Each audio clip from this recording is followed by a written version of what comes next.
তালের পাল্পগুলো বের করে নিলাম। এটা দিয়ে একটা রেসিপি বানাবো।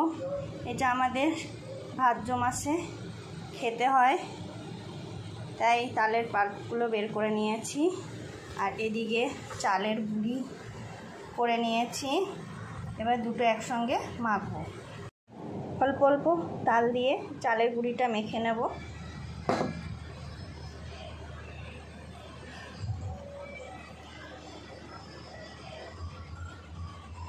চালের গুঁড়ি দিয়ে একটু মেখে নিয়েছি।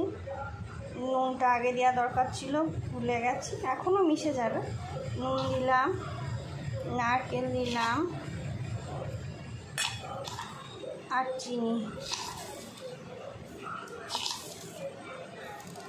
মেখে একটু রেখে দেবো। পাতা নিয়ে এসেছি, ভালো করে ধুয়ে পরিষ্কার করে একটু তেল লাগিয়ে নিলাম। এটা দিয়ে তালের পোড়া পিঠে বানাবো।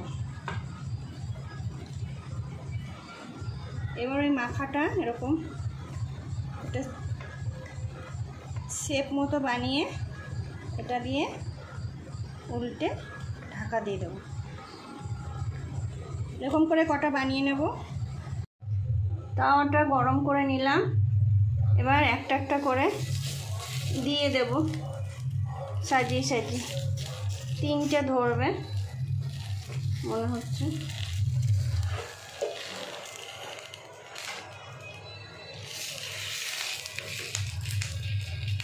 এরকম করে এপিঠ আর ওপিঠ একটু ছেঁকে নেব। ডিম আঁচ করে একটু ঢাকা দিয়ে দিয়েছি। ঢাকা দিয়ে একটু রেখে দেব। পিঠে দিলাম। পোড়া পিঠে তো একটু পোড়া পোড়াই হবে, একে তালের পোড়া পিঠে বলে।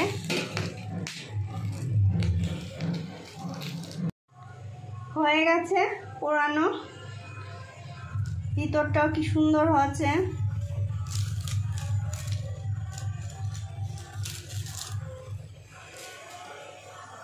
পিঠেগুলো হয়ে গেছে, কি সুন্দর হয়েছে। সব একদম আলতো করে উঠে এসছে।